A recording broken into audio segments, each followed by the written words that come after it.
राधे राधे। स्वागत है आपके अपने आध्यात्मिक चैनल शुभम करोति कल्याणम पर। आपने कभी सोचा है कि वैशाख मास के व्रत और पुण्य कर्म आपके जीवन की दिशा ही बदल सकते हैं?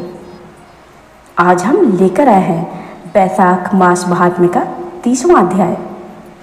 यह अध्याय केवल पुण्य की बात ही नहीं करता, बल्कि जीवन को भक्ति मार्ग से जोड़ता भी है। तो चलिए इस दिव्य यात्रा की शुरुआत करते हैं।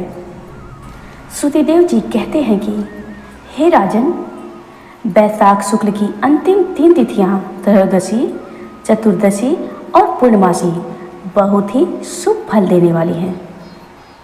3 तिथियां पुष्करणी जी कहलाती हैं, जो यदि वैशाख में महीने भर तक स्नान न कर सके तो इन 3 तिथियों में स्नान करने से पूर्ण फल प्राप्त होता है। त्रयोदशी के दिन संपूर्ण देवता इकट्ठे होकर जीवों को पवित्र करते हैं। पूर्णमासी के दिन संपूर्ण तीर्थ विष्णु भगवान के संग इकट्ठे होते हैं। चतुर्दशी के दिन यज्ञ सहित सब देवता उन्हें पवित्र करते हैं। वैशाख मास की यह तीनों तिथियां अति शुभ पुत्र पौत्रादि देने वाली तथा पाप नाश करने वाली हैं। जो सारे वैशाख मास में स्नान नहीं कर सका, वह इन 3 तिथियों में स्नान करके पूर्ण फल प्राप्त कर सकता है। इस प्रकार यह संपूर्ण वैशाख महात्म्य बुद्धिमान श्रुति कीर्ति के आगे कहा हुआ, जैसा सुना देखा है वर्णन किया गया है। इसको पूरी रीति से तो ब्रह्मा जी भी वर्णन नहीं कर सकते। पहले शिव जी ने कैलाश पर्वत पर पार्वती जी को कथा सुनाई तो 100 वर्ष में भी पूरी नहीं हुई। श्री विष्णु भगवान जगन्नाथ श्री नारायण के बिना इस कथा को कौन कह सकता है? सब ऋषियों ने मनुष्य के हित की कामना के लिए थोड़ा थोड़ा इस महात्म्य का वर्णन किया। सो हे राजन, तुम वैशाख मास में दानादि सत्कर्म करो, इससे तुमको निश्चय पूर्वक मुक्ति मिलेगी। श्रुतिदेव जी इतनी कथा राजा मिथिलेश से कहा जाने का विचार करने लगे तो राजा के हृदय में अति दुख उत्पन्न हुआ। फिर बड़े उत्सव के साथ श्रुतिदेव जी को पालकी में बैठा सारे नगर की परिक्रमा कराकर अंतःपुर में लाया और वस्त्र आभूषण, गौ, पृथ्वी, तिल, स्वर्ण तथा सब प्रकार के वैभव सामने रखकर हाथ जोड़ सम्मुख खड़ा हो गया।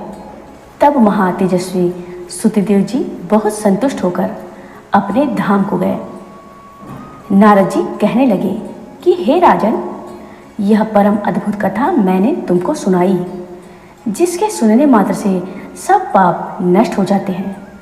इससे धर्म, अर्थ, काम और मोक्ष चारों पदार्थ मिलते हैं।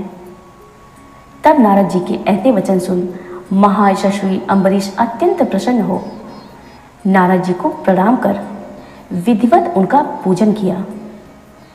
नारद जी राजा की आज्ञा लेकर चले गए, क्योंकि वह श्रापवश एक जगह ठहर नहीं सकते थे।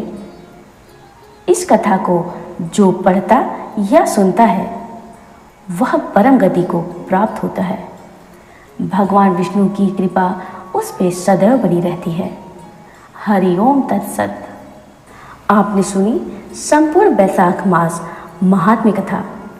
एक ऐसा ज्ञान जिसे यदि जीवन में उतार लिया तो यह जीवन ही धन्य और सफल हो सकता है। यह कथा केवल श्रवण के लिए ही नहीं, यह एक आह्वान है कि हम अपने जीवन में धर्म, सेवा और भक्ति को स्थान दें। हर दिन वैशाख मास के समान पवित्र बन सकता है अगर हम तुलसी, गंगा, प्रभु नाम और भगवत भक्ति को अपनाएं। यदि इस कथा ने आपके हृदय को छुआ हो तो इसे लाइक करें, हरि नाम की जय हो कमेंट में लिखें और हमारे चैनल को सब्सक्राइब करें, ताकि यह दिव्य ज्ञान अधिक से अधिक आत्माओं तक पहुँचे। हर सब्सक्राइब, हर शेयर एक नई ज्योति है जो किसी और के अंधकार को मिटा सकती है। हरिओम तत्सत। भगवान विष्णु सभी की हर मनोकामना पूर्ण करे। जय श्री कृष्ण, जय श्री राम।